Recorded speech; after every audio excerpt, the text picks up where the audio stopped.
Hello everyone, I am Heidi Pramaduma and I am here today to talk about organizational communication and your first job out of college. We are going to analyze the role and impact of organizational communication in transition from academic life to the professional world. Gain a deeper understanding of how effective communication within an organization influence the nature of work and identify if there are key communication strategies that can enhance the smooth transition for new professionals to their first jobs. Before I proceed, let us talk about the BAL students. As they enroll and continue to strive hard to at least survive at this course, they are surrounded by expectations, especially when it comes to communication. To graduate with this degree entails a lot of responsibility and pressure. As mentioned in some of the previous discussions, organizational communication takes place at work and is foundation for creating a good working environment and success. It is indeed very important to understand how organizational communication works inside a company, especially for those who are starting their first job after college.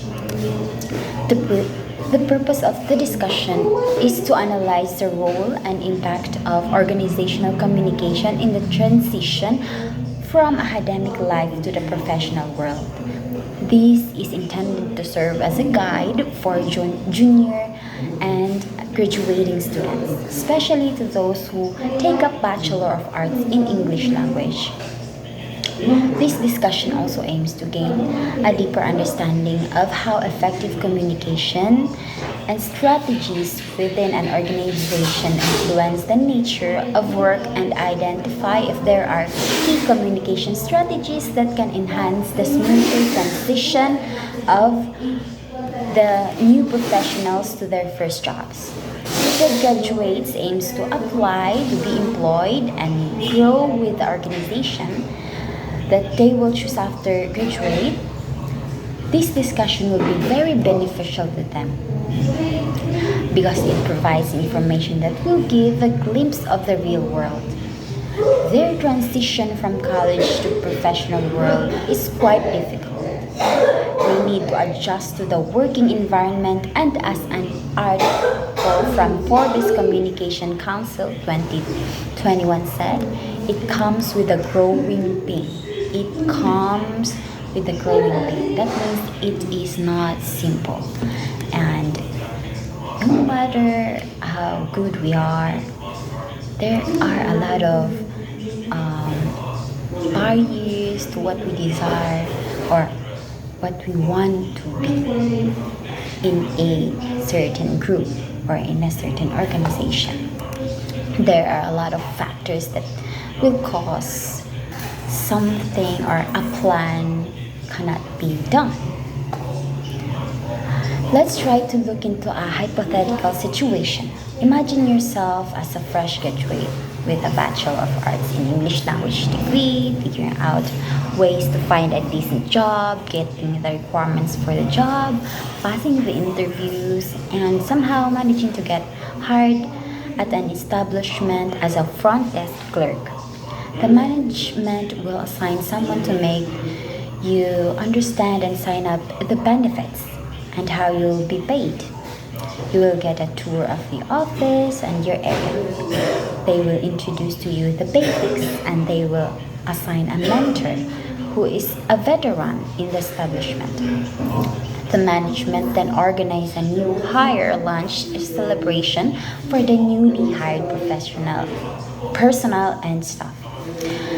This is the time when new professionals get to learn small yet important details and socialize with others for a better and smoother environment. In this gathering, they will learn little details about the company or the routine in a company or establishment, as to where to buy a good food, as to where is the nice place to meet a client, or what to do or how to handle the pressure of work, and even how to handle each and everyone's attitudes. During this moment, you will then participate by communicating your thoughts to make an expression. When we say communicating or sharing thoughts, it could put us in a situation where we tend to be afraid and conscious of what and how to speak our minds. We often think a lot of what ifs, like what if they think I'm boastful? What if they don't like me? What if I am wrong? What if I don't belong, and so on? At this point, the new professionals have to apply a communication style that is most suitable for the situation. For the reason that this might be an informal gathering type of organizational communication, but considering the communication style when communicating in an organization is a must to create a good working relationship. Good communication styles depending on who the listener and where are, of course, but most of are, you know, are we are, or most of us don't have the time to figure out what communication style we often use, or what style should we enhance more, and we don't even know if it's beneficial to us. To fully understand communication style, let me introduce to you the four types of communication styles, namely passive communication style, aggressive communication style, manipulative communication style, and assertive communication style. Let me give you a glimpse of their meaning and their strength and weakness to further understand their relation to organizational communication. Passive communication style. It refers to choosing not to communicate what they feel and think about a certain situation.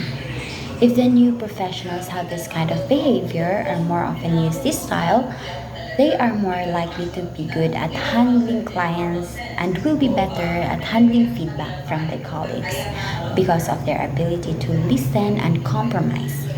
In this scenario above, this is useful, but there are disadvantages to this kind of style. The lack of confidence will always hinder the professionals from valuing their contribution to the future and could potentially overload tasks because their colleagues will notice the behavior of not being able to decline or say no. Aggressive communication style. An aggressive communicator is someone who communicates in a way that comes across as forceful, domineering, and disrespectful towards others. They engage in conversations, they tend to prioritize their own thoughts, opinions, and ideas above everyone else. They believe that what they have to say is more significant or valuable than what others might contribute to the conversation. The problem with aggressive communication lies in the delivery style. Aggressive communicators often use a harsh tone, a loud voice, and confrontational body language, which can make others feel attacked, intimidated, or belittled. As a result, the actual content of their message often gets overshadowed by their aggressive delivery. People on the receiving end of the aggressive communication may become defensive, shut down, or ignore the message entirely because they are forced on the negative and hostile manner in which it was delivered. Sometimes, when someone talks to us in a mean or aggressive way, we might disagree with them. Not because that they are saying what they're saying is wrong, but just because they were rude, harsh in how they said it. So it's not about the message itself, but how it was delivered that makes us react negatively. It's like we're saying, I don't like how you're talking to me, so I won't agree with you, even if you're right. In the scenario given above, this style is not an ideal, and it is advised to avoid using the most in the most cases. Next is manipulative communication style. Manipulative communication style refers to individuals who use cleverness, dishonesty, and persuasive tactics to steer conversations and people's interaction in direction favorable to them, even if they may not be in the best interest of others involved. When someone communicates using cunning, deceit, and influence, they are attempting to control the direction of the conversation and consequently the action of the people involved. This style of communication is often associated with manipulative or dishonest intention, where the person may be trying to gain an advantage, achieving personal goals, or manipulate others for their own benefits. In the scenario given above, this might work in a certain situation, but in the long run, it is way better to work honestly and genuinely. Assertive communication. Assertive communication, on the other hand, is like a super effective way of talking to others. People who use this style are confident and sure of what they say, are sure of what they are saying, but they are also really careful not to make others feel small or unvalued or ignored. They don't use tricks or force to get their point across. Instead, they listen carefully to others and clearly say what they want or need. They don't put others down and don't act too shy or too pushy. People who are assertive manage to be confident without being mean, making conversations friendly and respectful, which is ideal when having an organizational meeting or gathering.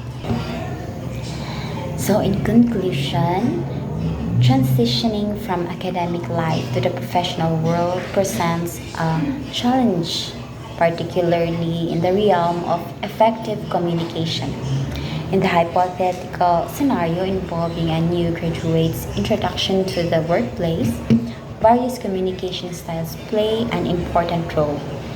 Passive communication, characterized the lack of expression, may interfere the future assertiveness and self-confidence.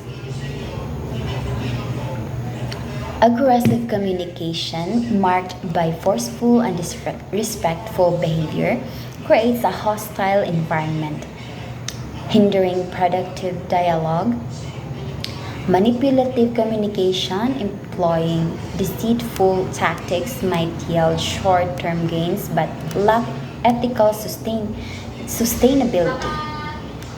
In contrast, assertive communication, which combines confidence and respect for others, fostering positive interactions and mutual understanding, providing instrumental in establishing a harmonious and productive work.